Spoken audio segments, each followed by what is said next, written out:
Doesn't say. Yeah, we're live. Oh wow, We're live. Oh wow, what? I said your thing's working now. It comes on It's time. very picky and choosy. But anyway, it worked this time. It is Friday, 5-ish. Ishes. Heavy, heavy on the ish. But hey, we here. It's watching Amazon and beyond. And yeah, who are you again? I always forget this. Yes, I'm the bold one, the cold one, John. Colder Ice Lawson. Representing. No, it says Thug Life, but anyway, I'm Brent Leary. Notice I gave it a little extra that time, Yeah, I know. Just felt Because like it. that's what we're all waiting for. Well, oh, wait a minute. We got our first hi. Hey.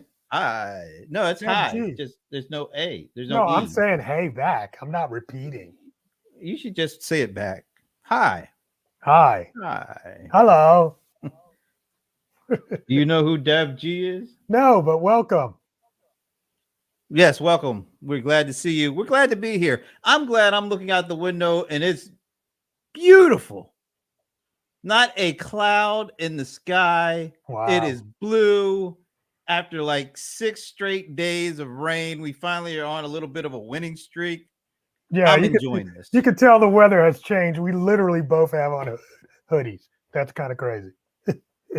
We are okay. Are you okay? Well, that's relative. Don't bring your relatives into this. Yeah, right. I That's a think it's relative great. question. This is my favorite time of the year. It's fall. It's getting nice and Yeah, crisp. that's just a week, bro. Next week it's going to be back in the mid 80s. Why you got to steal my joy like I'm that? just telling you, don't get too comfortable. I want to have a good weekend. There's a lot of football to be watched. Oh, this is great. Fantastic, yeah. I know. I But I guess actually before watched that, football this week. I can't believe it. 2 weeks in a are row. you like are you like watching your Falcons? Or? Man, depressing. Mm. Oh, my goodness. So, but at any rate, at least I'm back. So that's something. You're back. And oh my goodness, look who it is. Martin Lindeskog. I've known Martin through Small Biz Trends for at least a decade. Oh, wow. That's cool. But as happy as I am to see you right now, Martin, you just ruined it all with that stupid Patriots message. Yeah. Oh my God, really? Really? Jeez, let me just get you. Look, we can agree on that much. Yeah, most people outside of the Boston or the New England area can agree. Right. But Martin is like way outside the New England area. He's in Sweden, so that's a oh wow. They reach all the way way over there. Yeah, That's like sad, the plague. Thing. Yes. Anyway. All right. You know what though? I was looking for a clip. I didn't find a really good clip this week, man. Really? Well, there's good things to talk about. Oh, we got a couple good things to talk about. Now. Okay. Now, do you have something you want to get off your chest? You want to talk about right now, or? I don't know yet. I got something, but I want to make sure you didn't already talk about it. But we'll see. I don't want to jumpstart something you're going to talk about. Oh, okay. Well, then I take that as a no, folks. Could have just said could have done that. That was good, though. That was good. That was good. It was good. But I do have something. Here it is. And I think we already I think I shared this with you a little earlier. Why is this not moving up? Because it's your stuff and you don't know how to work it. So, apparently for the first time, Shopify reportedly, I like how they put that in there, reportedly, like we ain't sure if this actually happened yet. It's a report. So, Shopify reportedly surpasses Amazon in online traffic. And the number is, let's see what the number is. Shopify is said to have reached 1.16 billion average monthly unique visitors over the last 3 months, surpassing Amazon, which is, what was that, 1.13? Okay. Is that a big deal? No, 1.1%. Absolutely. Is that a big deal? It's a big deal. Is it mean? Does it have some meaning behind it? Is this a sign of things to come? Are we starting to see the champ go down? Okay. Nah, I mean that's not what that necessarily means. But what it does mean is that there is competition for eyeballs when it comes to online purchases. How about that? That's about all it means to me. All right. Before I kind of poo-poo it, I was trying to break down what it said. So it said, okay. 1.16 billion average monthly unique visitors, online visitors. So does that just mean like website? Does that include mobile? I don't know. How do you know? That's all. That's all inclusive, all platforms. But when it says, unique visitors, I mean, most Amazon visitors come back multiple times. So, there's something in there that might not be really revealed just by numbers. You know what I'm saying? Kind of, yeah. I'm sure Garrett knows what you're saying because he just falls all over himself whenever you say something. But whatever. But we're glad to see you, Garrett. We are definitely glad to see you. And good news for Martin. Amazon Prime is available in Sweden. I didn't know that. That's pretty cool. Yes. Okay. So here's why you're trying to. I'm not sold on it.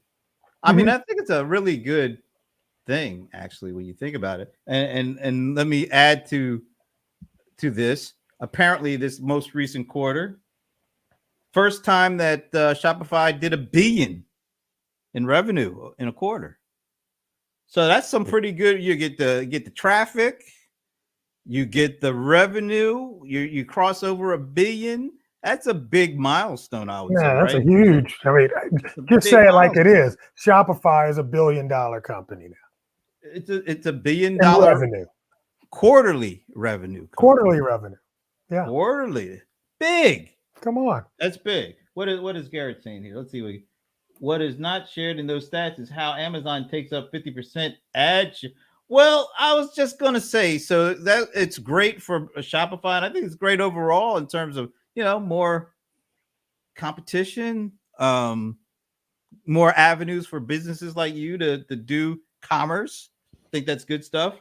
And you cannot front or belittle going over $1 billion in a single quarter. So that being said, all that great news for Shopify. Let's harken back. Did I just say harken? Damn. I've been watching Most people speak like that. Well, you ought to know. Oh, all right. Wow. So let's just go back a couple of months to the last, maybe I was just last month. I don't know. The last earnings report from Amazon. Now let's see. It's 1.12 billion in the quarter for Shopify. Now let's see what Amazon did in that same quarter. Amazon did in their e-commerce sector. 100. No, I don't. See, I mean, now you know what I'm saying. Now you're gonna pick and choose. You're gonna pick and choose and try to belittle the number that Shopify did. But you're gonna talk about here's Shopify's number. Here's Audible, Amazon Logistic, Amazon Pay, Twitch, AWS, Amazon Kindle, IMDb, and Prime numbers all put together. Keep going. You forgot Whole Foods. Come on. I could have put more in there. I just was like, what about Amazon shipping? What did Amazon shipping make? I what about Amazon logistics? I said video? Logistics. I mean, this is ridiculous. You can't.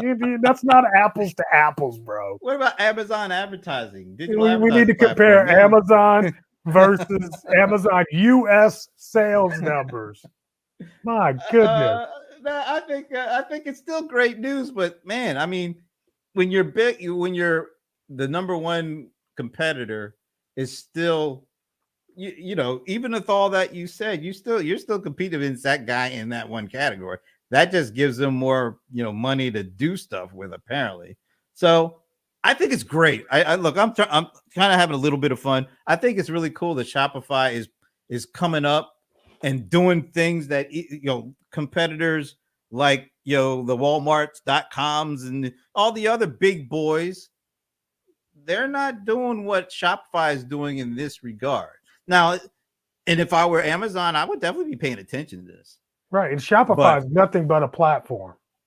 Shopify is SaaS, and that's it. Right. So whatever they're doing it way better than pretty much everybody else is, except the big guy. That's all. Mm-hmm. That's it. Still fun. I agree. Competition is good. Amazon needs competition. Everybody does. Right. A competition makes teams better. Let's see. What is? Let me see what Garrett. I'm going to try to show some acknowledgement. Is it that hard to do, Garrett? Yeah. Really? Yeah. Go ahead, Garrett. Pull out your shovel and the backhoe and dig for something, bro. Trying to speak it into existence. I mean, is it that tough? Jeez. My goodness. What is Martin saying? Yes. Competition is good. Shopify acquired. Oh, See, I like how Martin is bringing like the Swedish angle to all these things. That's good stuff. That makes us like a worldwide or something. We worldwide, baby. Global. We're global. Global. All right. I'm good with that. All right. So the net is, I think we both agree, Shopify is doing work. Yeah, they are putting in work, man. Yeah, you can't front on that. You cannot front on that. That's a pretty amazing number, and congratulations to all the people over there at Shopify. Do you still know people over there? I know one people over there. One people. Yeah, I still know my friend. You just said one people. I know one people over there. What you said. Yeah. Right. Oh, wait a minute. We got Jacob Topping for sure. Yes. What is he saying for sure? Yes. About that Shopify is doing work. Right. Yeah. I guess. Yeah. Definitely. All right. Next headline. This is one that really caught my attention. I don't know if you saw this. Let me see if I got this all queued up. Here it is. I don't know if you saw this. This came in. Actually, I saw something on my phone, and then I did a search. And why is this not showing up? There it is. Costco limits roll towel. I guess that means like paper towels and, toilet paper stuff. Bottled water purchases again. They're warning of shortages. Have you seen this? No, that's new. So I got roll this towel like paper towels, or is that toilet paper? I think it's both. I think it's both paper towels. God, here we go again. Okay, I got to go, bro. I need to run over to Sam's Club real quick. Wait. Get a pallet of toilet paper. All right, so immediately that caught my attention. So then I got this notification. Who is this from? Wait, what paper is that? CNN has it. I got a notification. So let me read. It's not quite what you think. Okay. So it says the Delta variant continues to spread across the globe, sending demand for those items higher, like paper tissues and products and all that stuff. But that's not the only reason why Costco is limiting purchases. The warehouse store is also having trouble finding truck drivers and trucks and shipping containers to get the items to its stores. Yeah, that's the big thing that's happening. There's a shortage of qualified truck drivers to get the stuff that we want from point A to point B. Yeah. Shortage of trucks, drivers, containers. Yeah. Well, the containers, did you know, and I didn't really know this, but the container business is a rental business. I never thought about that. It's like, so there's companies that rent those containers, and that's what they use to put on their ships, right? So the deal is they're having problems getting stuff. And I put a story about this the other day. There's a whole lot going in the logistics world going on right now, going wrong, right? So part of that is the unloading of containers off of ships are having problems. They're having trouble getting enough workers to offload the ships. So there's a whole bunch of cargo ships that are in port on what do they call it, wet dock or whatever, trying to wait to get offloaded, and that leaves all of those cargoes full of containers that are not in use right now. Feel me?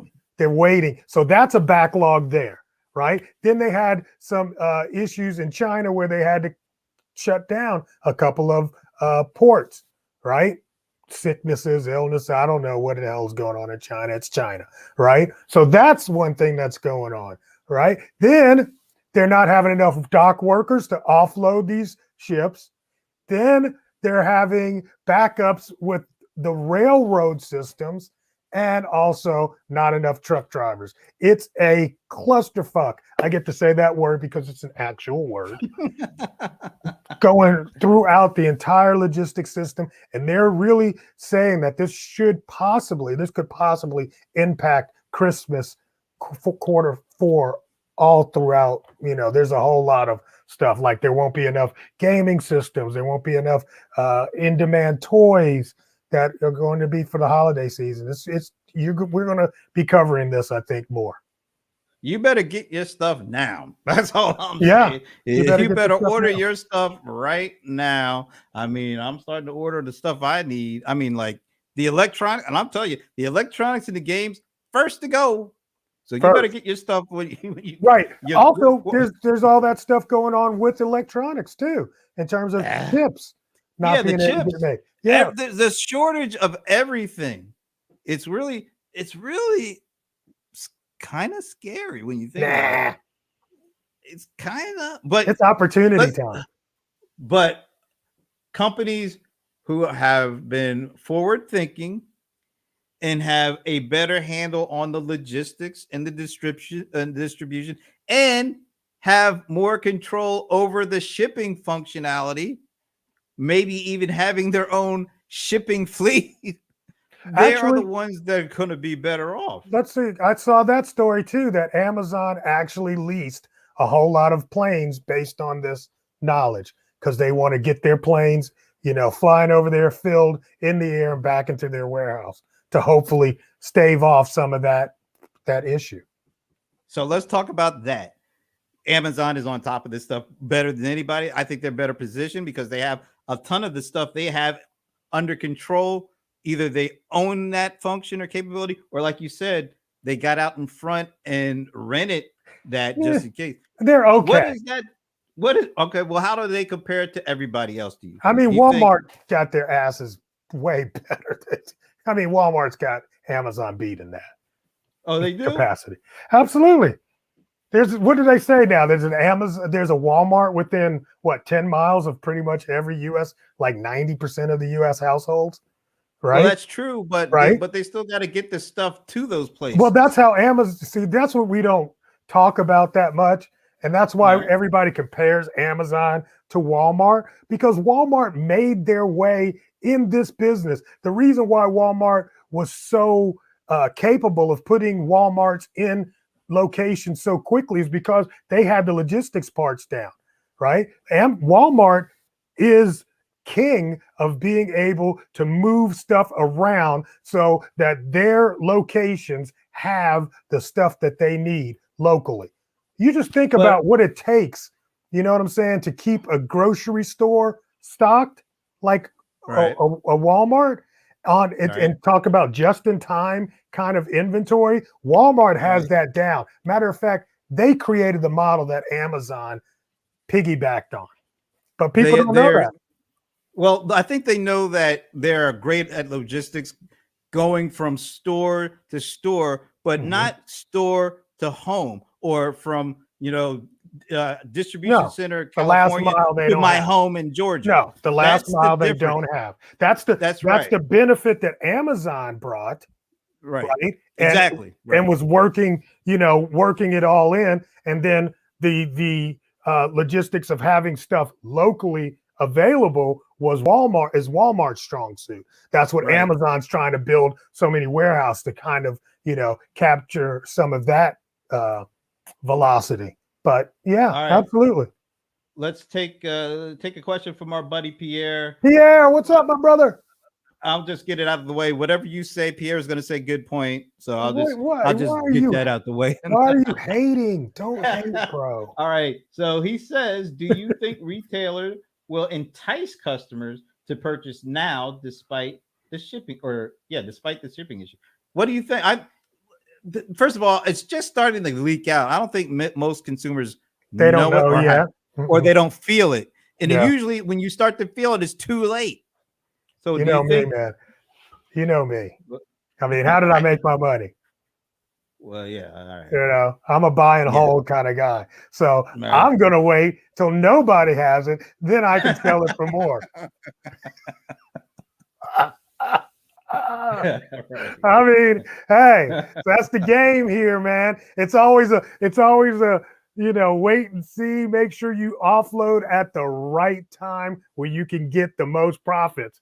So I don't know. It's going to be kind of interesting, man. Because I don't think everybody really knows we never know what's actually going to be totally in demand, right? You don't know what the hot toy necessarily is going to be, but you kind of have a good idea. But also at the same time, you don't know if the slowdown is going to come, in October, November, or January. You just don't know. So here's the thing. This is where all you speculators, they start to try to figure out what's going to be hot. Let me get it now. Remember last year that one company got in trouble for like selling something that you should usually sells like for $20. They were selling for like $200. Remember, I can't remember what it was. The company that makes it? No, it was like this little guy in Tennessee was trying to buy all this stuff up because he saw that there's going to be a shortage and he was able to get it. And then he started selling like $20 items for like $250. What, like hand sanitizer? It was something. I know like some people got in trouble for stuff like that, but I mean, that's totally different, but I'm not really sure what the product was. If it's some kind of in-demand product that is health and safety wise, because we were in a pandemic, that got kind of shit on a lot in the press last year. But I mean, hey man, I always tell the story of how we sold Tickle Me Elmos after they went out in stores, and a lot of Amazon toy sellers do this every year. They'll stack up on what they think is going to be the hot toy or gaming systems, of course. And when they start running low, that's when you put them into the market and you get prime pricing for that. So, yeah. By the way, Martin is giving us more scoop on what's going on in Sweden. Amazon acquired the last mile carrier Amy. I guess that's Amy. Airme. In Sweden. Is that Airme? It's an R. Okay, yeah. Airme. Airme. All right. Keep the reports coming there, Martin. We appreciate that stuff.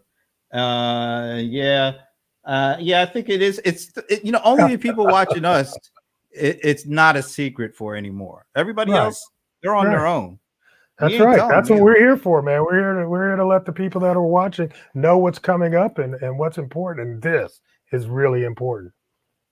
So remember, we were just talking about the Amazon. You started naming all these different businesses that Amazon was involved. So it's kind of hard to. So here's the other kind of piece to that puzzle. As we just talked about how important logistics is and will be and will continue to be going forward. It becomes $1 trillion business potentially. I can't see this. That's a big number, man. Logistics will be $1 trillion bit. So this might actually accelerate the growth if all that we're talking about is happening and Amazon is somehow able to pull through. That raises the value on their logistical arm. Forget all that other stuff. What do you think? Could this make $1 trillion business alone for Amazon? I don't know. I mean, who's paying for that? I guess I am. Shit. I guess that's. Well, yeah, I guess I am. Remember, we went and got Jeff to the in the space. So Yeah, but I'm wondering. Okay, so my thinking is, $1 trillion. If you break this business out, it's only making money off of the logistic parts. Yes, it could become $1 trillion. Maybe. I don't. I have to know what it is right now. Does it say? But he's saying he's talking market cap. He's not talking revenue. Right. So he's saying it says here Amazon's logistics division currently today is worth approximately $310 billion. Just that. So with the potential to be worth over $1 trillion by 2030. Can it triple? So he's talking in 10 years. And 10 years. Yeah, it could. Because we're starting to see Amazon is ready to leverage that system to other suppliers and businesses. Do you see what it says there? Amazon has 40,000 semi trucks in its growing fleet. Well, that's not true. We talked about that. Remember, we talked about that last time. Well, you didn't say trailers or containers. He said trailers. They have trailers and containers, maybe. But they don't own probably any trucks.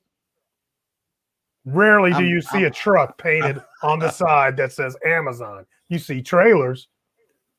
And bro, I'm telling you, I rode past the Amazon facility next to me day before yesterday. The trailers with nothing on, just the cabs, lined up all the way out the parking lot and halfway down the street. Crazy.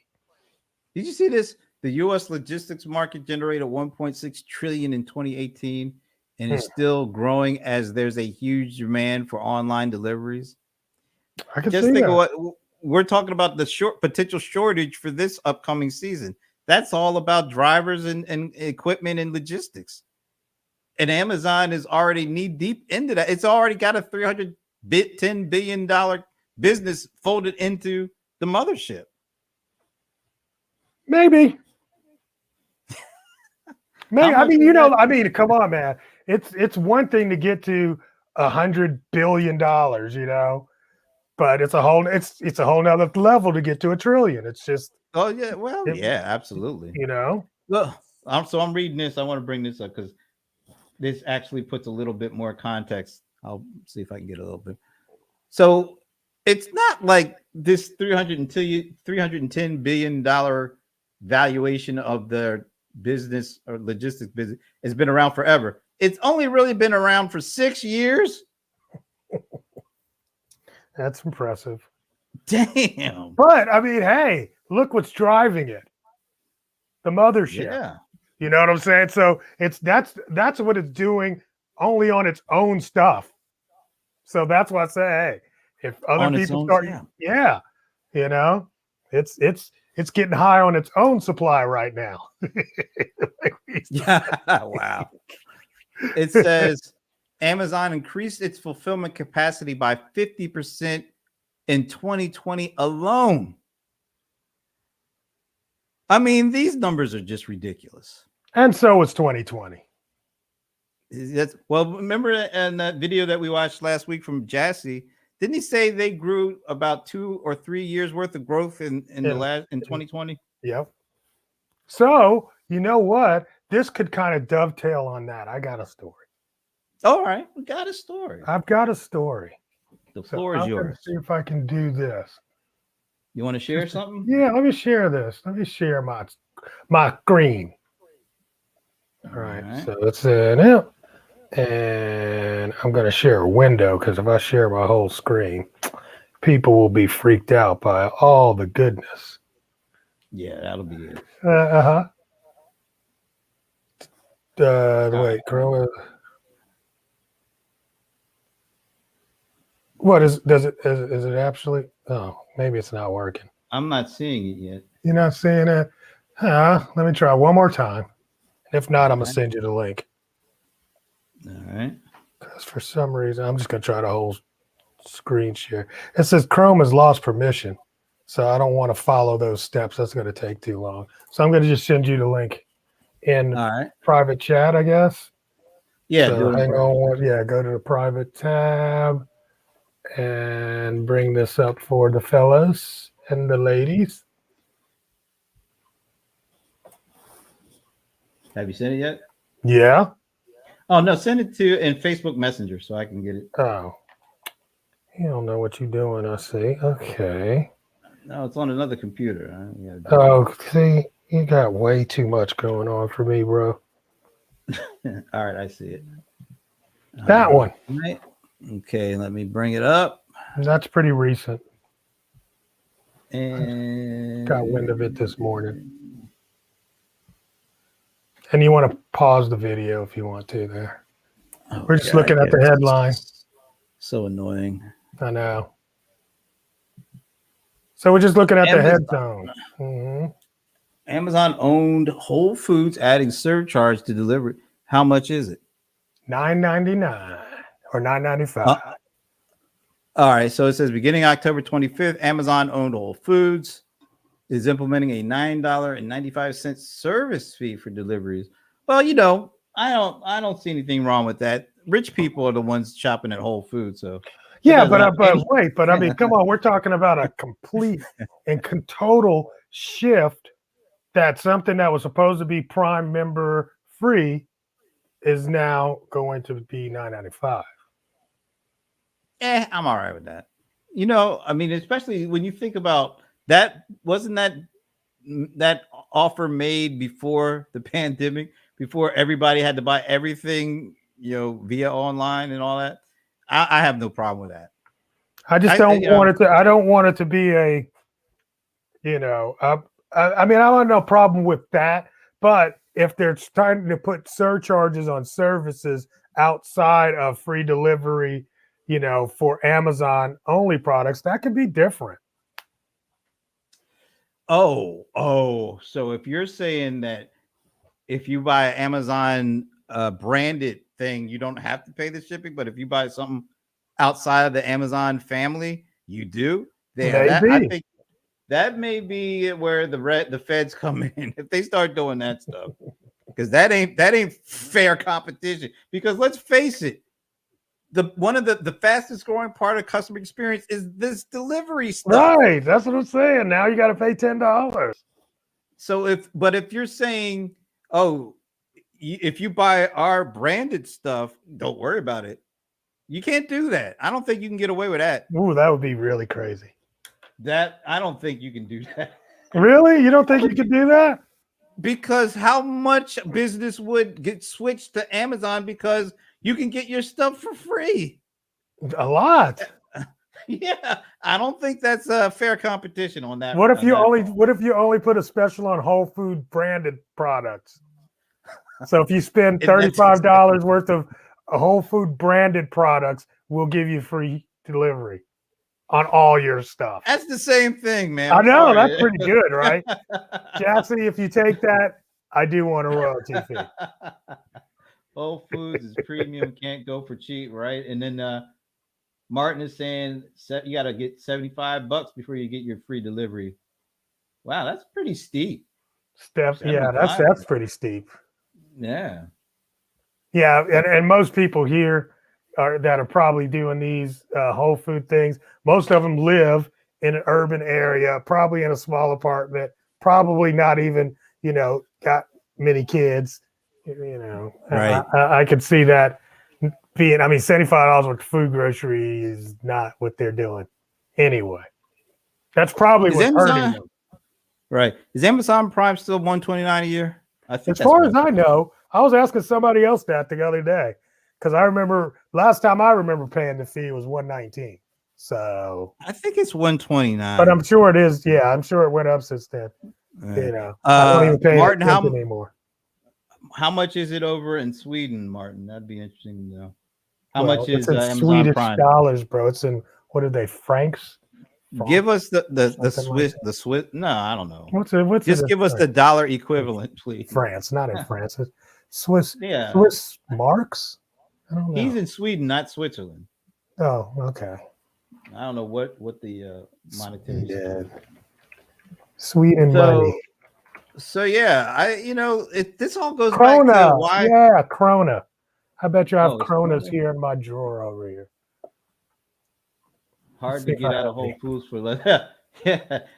That's why I don't go into Whole Foods, Thomas. They don't have any on my side of the thing. What? They don't have any what? They don't have no Whole Foods on this side of town. Are you kidding me? Oh, you don't live in a town, do you? I live in Stockbridge, Georgia, cuz. Yeah, that's like a Providence or something. You better recognize. I don't know what that would I don't be. know what. I don't know why I would even Bix, recognize it. Aaron Bixel, I think first time I'm seeing Aaron, what's up, Aaron? Miss Bixel, how are you? Is she one of these Team Colder Ice kind of people? She's a former client of mine, man. We worked together very, very closely on a couple of projects for her. Oh, okay. So she's a former client. She wised up and kicked you to the curb, huh? Shut up. Really? Wow. Yes, Swedish krona. Yes, I remember those. I did get to come over there one time. I went over there. You were over in Sweden? Yes, Oslo. Were you like the only black person there? Or? Pretty much, except for at night. And he knows what I mean. Okay. He knows what I mean. Martin, I guess that'll be an inside joke for y'all too, because I don't quite understand. Yeah, you walk through Sweden at night, it gets kind of chocolate. Okay. I'm lost. Yeah, I can't. I'm not even gonna go there. Yeah, please. Oh, he said Oslo's Norway. Right. You talking Stockholm for Sweden. Okay. Stockholm. Okay, Stockholm. Stockholm is where they have the garden with the statues. And he knows what I'm talking about there. The garden with the statues. Yeah, the statues, man. That was the most craziest place I've ever been. Amazing statues of people. Mostly naked people, but people. All right. Okay. Yeah, you can just stop now. No, it's absolutely amazing. It's awesome. The work of arts in there they're a little disturbing, but they're amazing. Yes, Stockholm is in Sweden. Yes, absolutely. Right. I had a lovely time in Stockholm. All right, but he's saying he's in Gothenburg. Okay, cool. But you were there. You still might know those statues I'm talking about. I don't remember what they're called. But anyway. Are they gargoyles or no? Okay. Yeah, I have to I'll show you. I got plenty of pictures in my Facebook photo albums because they were just like I was crazed. It was crazy. All right. You got another one? No, I don't have any more. We're not talking anymore about Amazon, are we? You know what? Something seemed like as we were just coming on. I kind of want to talk about Apple too before we get out of here. Well, do it because we only, it's already at the top of the hour. All right, so just one of the things, because I deal with and coaching a lot of people, and what they're seeing is the crashing of their email open rates. Oh, because of the change? Right. Because Apple is no longer reporting back whether a email was actually opened or not. You know who else is kind of salty about that? Who's that? Let me show you if I can get this quick. I'll show you who else is really salty about that. But apparently I can't. Well, you can tell. Wait a minute. I think I can. No. I keep talking because I do have the visual. All right. So anyway, what you guys may or may not know is that Apple, in their latest revision, has removed the ability. What they say, it's going to be privacy and tracking. They say they don't want to have that any longer. So they no longer allow you to have little cookies in your email that report back whether or not a customer opened the email or not. And what that's doing for marketers is all of a sudden they can't really gauge whether or not their emails are working or if people are reading them because they're not getting enough information back. So Facebook is having a problem with that. You're kidding. they apparently told folks that they underestimated the actual revenue that they're gaining from these searches by 15% because of the changeover, because they can't. Yeah, so they're because they have no way of reporting anymore.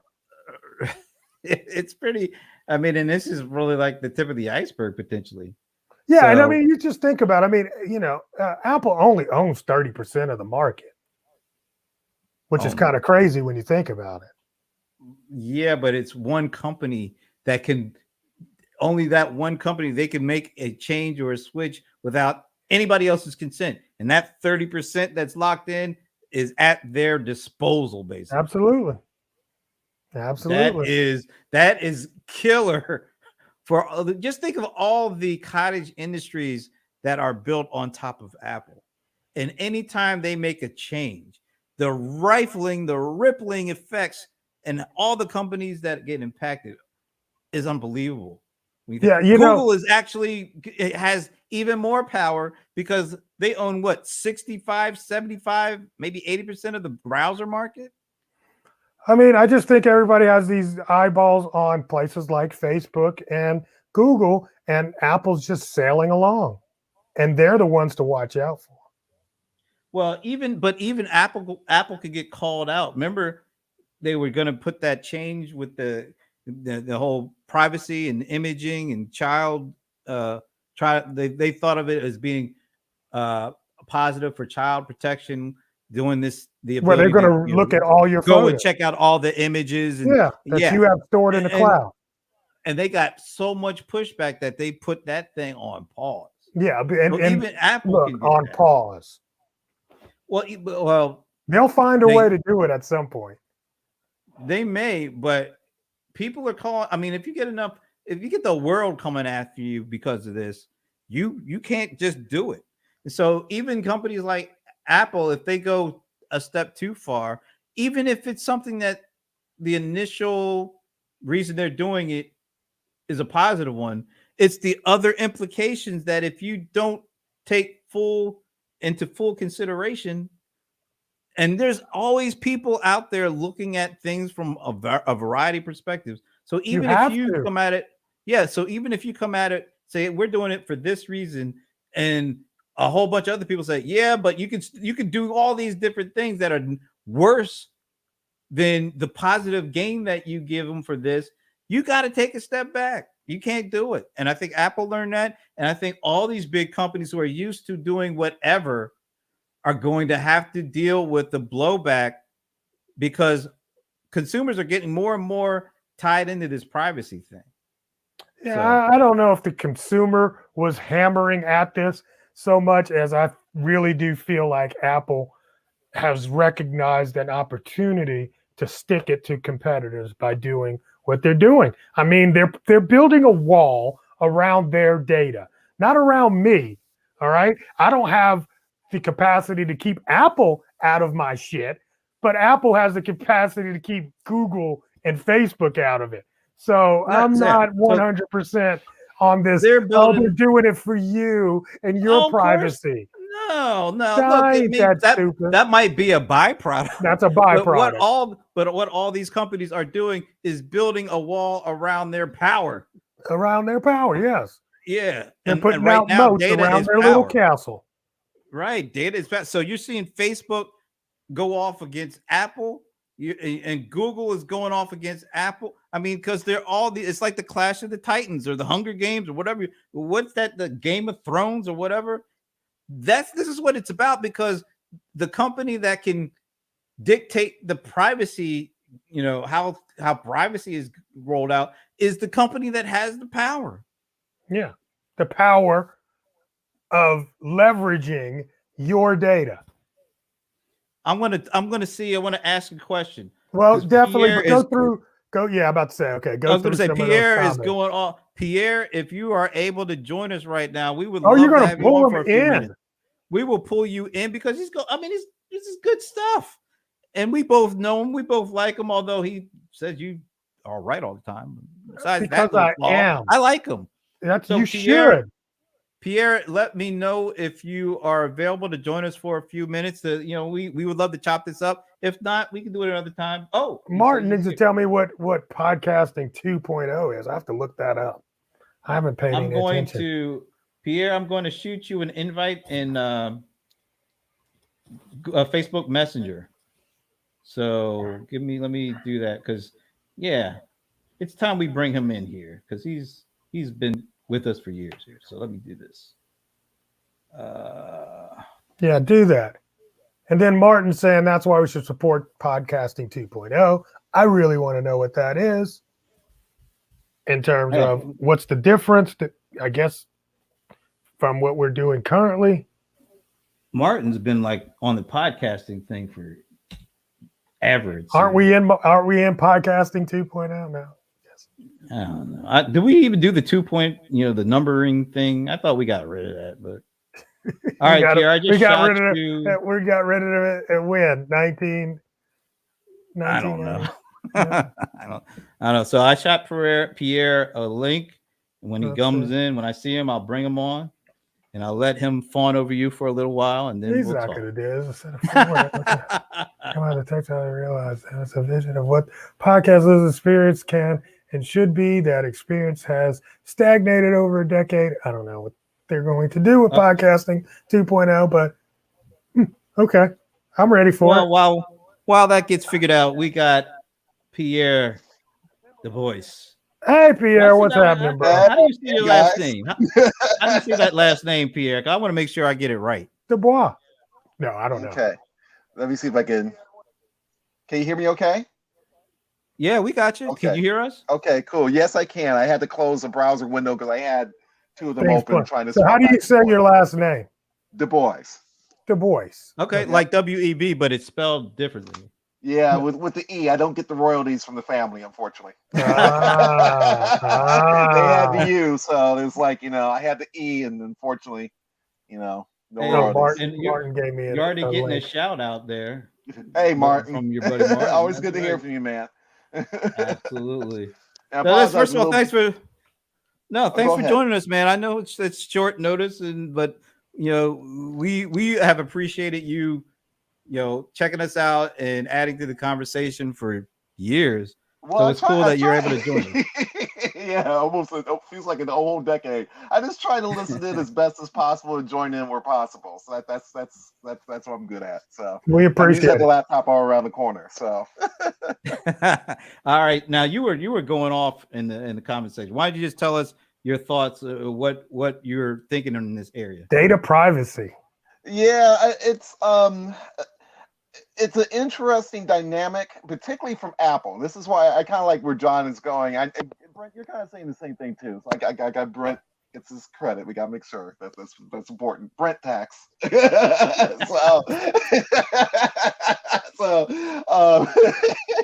But that's also what Apple is kind of doing as well too. Apple is a major player in terms of devices. It's an access point, and I think what's happening now is that everyone is very sensitive about data. The point that you guys brought up a while back about HBO, you didn't say it today, but it was some episodes back about HBO pulling from Amazon.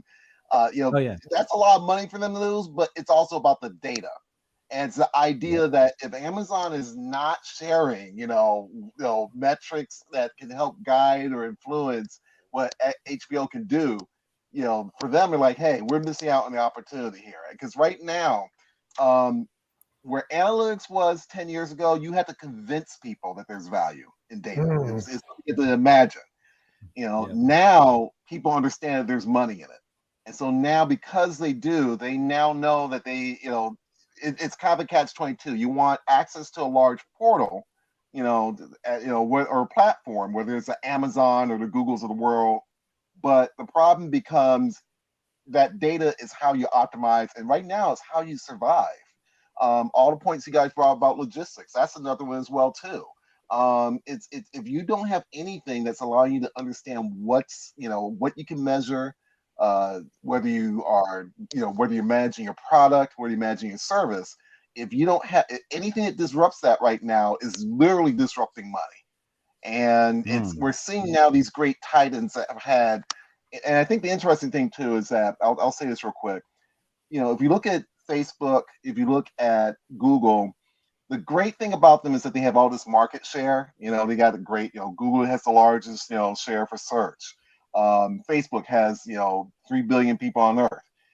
At a certain level, there's kind of a good and bad about it. The good about it is that there's a potential for all these sales. But the reality is that, particularly for Facebook, not everybody is a customer. Not everybody's going on there to purchase something. So the problem from Facebook's perspective is that you got all this potential for data, but now you need to manage all these other things that are not necessarily about being a customer. And I think that becomes so when we see sort of Clash of the Titan type battles, it is impacting small business, businesses that even have scaled even a little bit are being impacted because they're in the way. They somehow feel like they have to connect to these larger portals, but these portals have to also manage all these other things that as a small business you don't have to. So it's really a big lesson about scale, really big business lesson about scale that I think is important. So it'll be interesting. No. Yeah. I'm gonna make a prediction. Good. So I'm gonna make a prediction. Why the drama, man? Why the drama? I'm just, getting prepared. That's all. I'm going to make a prediction. Facebook has lollygagged in the e-commerce space for years and had the capability. I think now they're going to take a leap forward because now it's not going to be about driving traffic to other places. They're going to have to keep that stuff in-house so they can keep that data. It's all about the first party data. We know the cookie is about to go away. Google, we just talked about the power of Google. So Google is trying to put it, they've been trying for like the first half of this year to say, we're going to do away with cookies, third-party cookies. And we would like for us to replace that with this flock thing, federated learning of cohorts, which was completely controlled by Google. And they defined it, and they wouldn't tell you how they define, how did they make up a cohort? What are the ingredients? But we want you to use this. And people pushed back because they were like, look, why are we going to substitute one thing for something that's actually going to give you even more control than you have now? Yeah, was ridiculous. It's all about the first party data stuff. Yeah. Okay. We got Jorge Galvez, over 1 million Shop app users. Really? Hey, Jorge. There are that many Facebook Shop apps or Shop app users, really? What the Shop app is to pay. Okay, but even so, 1 million out of the 3 billion active users, that's not a lot, right? Yeah, that's not a lot. But the one thing is, I don't know. I'm gonna tell you. Yeah, you like my thug life, bro. Oh, God. Hey, look, Jorge, are you team Colder Ice? Because yes. I don't want to waste any more breath. If you are, I'll be totally honest, dude. With you. I'm sorry. I'll save it. But here's the thing he did. He said Shopify is en route to become a huge marketplace, and I'm kind of the thought that Shopify should stay away from trying to be a marketplace. They seem to be doing pretty good. You're on mute. I think Brent cut you off. There we go. Can you hear me now? Yep. Yeah, we got you. Okay, sorry about that. I had my headphones died out on me, so I didn't realize I was on mute. Why do you believe that Shopify should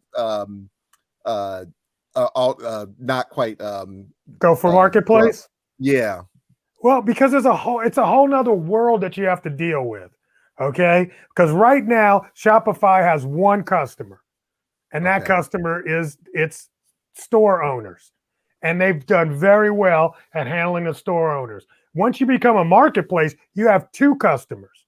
You have your store owners and you have the consumer that buys from you, right? So Amazon and eBay have both faltered very poorly in having a happy shop owner community. They failed right? So I don't know if you can play in both places. So they might go after this, let's be a big marketplace, and end up shitting on all of the people that made them who they are to being $1 billion a quarter company right now, which are the store owners. So, then you got to start regulating what store owners do. You have to put systems in place to be able to manage all of these orders. There's a whole lot to it. A whole lot to it. I think they may be pressured by social media a little bit in terms of there's a lot of this social commerce features that are coming on. Instagram is now trying to have more of these ways we can click and purchase something through. Twitter's not too far behind, basically, which is, and even though some of these are, how can I put it?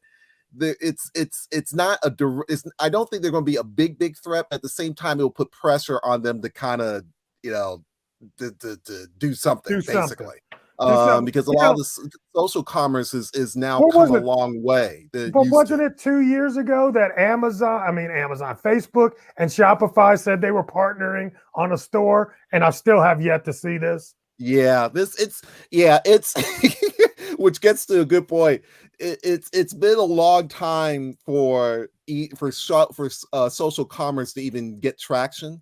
But a lot of this, that's always been a big debate about, can people purchase something through social media? Basically, that was the debate that retailers had for years. John, you've seen that for years, basically. Yeah. And the features are getting better and better. It may break out in different markets. That's maybe what's going to end up happening. But right now, you're seeing some things from Instagram where they're trying to have people click more and purchase more within within an image or within a reel. You have things from YouTube where people are trying to be able to click and purchase within a reel. Yeah. You have things from Pinterest, of all people, to click and some way of clicking on some sort of image or video to get somebody, to when you see a product or service and think, hey, well, I'd like to learn a little bit more, to be able to click on it. Right. There's a little bit more interest now than there was a few years ago. And to your point, John, Facebook failed miserably at it. But I think part of it is that there's a critical mass now also, particularly now going to COVID, people working from home, people in front of the good old smartphone all the time. There's a little bit more critical mass for people to play with. And I think that's going to put pressure on the Shopifys of the world to have a response, at least, if not necessarily get into a Clash of the Titan type battle. Yeah, I agree. And also for George, George. What did he say his last comment, Brent? He's saying Shop Pay is enabled for Facebook, and now Facebook Pay is enabled with Shopify. Yeah. So, at least they're doing some communication. Yeah. That's good. That's good. Yeah. This may be a good time for, if you have a small business, just look at who's partnered with who and see what's the most convenient for you and your business, frankly. Yeah. Because there's just a lot of ways to partner with people now. Yeah. And get as many of them as you can. Get as many of us again. If you can accept Apple Pay, Google Pay, Facebook, Shop Pay, all of them. Yeah. Oh, there's one other thing I wanted to mention, Brent, for this segment a little bit. Okay. But let me just say one thing, because I don't want to forget, is that Walmart has done away with layaway. So now your people are not. You're not going to be able. People like you, Brent, are not going to be able to put your stuff on layaway so you can get it at Christmas. Yeah, that's me. That's you. Yeah, absolutely. Exactly. I guess that would make sense now. Right, but you know what's happening is because all these different All Pay and all these different services, so they've partnered with one of those services. Can't remember what one, and now they're going to use that service for customers, so they'll get their products immediately, but they'll pay a premium because they're borrowing money up front. To be frank, I almost forgotten that layaway exists. I know. Well, man, y'all high rollers, that's for y'all. But anyway, let me just say, as you were talking, I got this email from the PR folks at eBay, and they were saying this month marks an important milestone for eBay. At the end of Q2 2021, eBay reported it had more than 13 million sellers on managed payments and exited the quarter processing over 80% of on-platform GMV. Is that a big deal? Is eBay something that we hardly ever talk about? Are they actually doing something that we should be taking an eye on? I really don't understand what they're saying. I think what they're saying is, we fired PayPal, and now everybody's doing it on eBay. That's what I got from that. But it's maybe I don't know. Probably it. I don't know. That's probably it. That's probably it. Yeah, So just 1 year like ago, approximately 340,000 sellers were on managed payments, representing approximately 20% of on-platform volume. So they went from 340,000 to 13 million in a year ago. Mm-hmm. Yeah. What did they get? PayPal. They kicked PayPal off, and what we're talking about is the equivalent for your years of service. Thank you. Yeah, exactly. This is the equivalent of HBO Max saying, "Thank you, Amazon channel. Yeah, thank you. Yeah, we're gonna go over here and do right. Very cool. All right, that's good. Yeah, that's really good. I love that spin cycle. That was a good spin, but you didn't fool me. But it sounds good. 13 million. I could see it. I could see it coming up with the analyst calls, because the analyst calls at the end of every quarter, and they're going to ask me this number. Well, we got a thing, and eBay is saying that they've got more managed payments on the platform. You think that's good? Good, John. I'm like, but you know what? But wait a minute. We shouldn't poo-poo this. I'm not going to total poo-poo. Yeah, because what did Pierre say? It's about, you said it too, it's about data. About the data. Why not have as much control over the transactions? Because if you have the transactions, you got the data. So, all right, maybe there's a bit of a poo-poo, but there's also a bit of, this is a big deal. If they got 13 million more pieces of data under their disposal without having to go through a third party, let's be clear. That's a positive thing. Let's be clear. They used to own PayPal. They used to own it, right? But I'm just saying, they decided to spin it off. It wasn't like it was okay. Anyway, yeah, that's fine. They spin it off, but they still get the data. I think that's actually it. So if you can spin it off and still have but still get access to the data, that's not the bad deal there when you think about it. I mean, it just had to happen. They had to get that data. So look, it makes sense. More companies are going to have to try to figure out their first party data situation, because they're going to have to step away from all this third party stuff and all these backroom deals. You're going to have to figure out a direct communication link to your customer and to your customer's data. That used to be, let's do email. Let's make sure we got their email. I mean, the only last bastion left is a freaking phone number to me. Yeah. What's left? Yeah. What's left is all this stuff that's going on while these cookies are still there. You could make a backroom deal, and this company has access to 50 million records, and this company has access to 200 million records, and you don't have access to that unless you go through them. Now you're going to have to figure out, how do I talk directly to these people? What's the vehicle? Look at what Salesforce is doing with Salesforce Plus. They are using content to try to have a direct relationship where you don't How are they delivering the content? I just said, look at Salesforce Plus. It's a streaming service, or as Paul Greenberg likes to call it, it's their own broadcast channel. So they're creating a direct all right. Well, so you're saying a broadcast channel, a TV channel. They call it a streaming service for business. I don't care what they call it. Shit, it's a TV channel. All right, we got. It's a broadcast. It's not a channel. Fifth grade level. Fifth grade level. You make your own TV for station. For you, I'll make an exception. Third grade level. All right, so that's what it is. They are creating an opportunity to go speak directly. See, this is what people do when we're on the show. They laugh at us. Laugh at you. They laugh at you. We're entertained. I'm speaking for the people. We're entertained. What are we here? What are we here? Clowns? What are we here to entertain you? Is that what this is about? Anyway, we're about going off the air because it's way past our time. It's Friday afternoon. I'm kind of hungry myself, but I've enjoyed this. I was really glad to see Pierre join us. Thank you for doing this. I'm honored. Thank you. This is a big honor to join you guys. Thank you so much. And I want to give a special shout out to our boy Martin. And is it George or Jorge? Because I've been saying it's probably Jorge.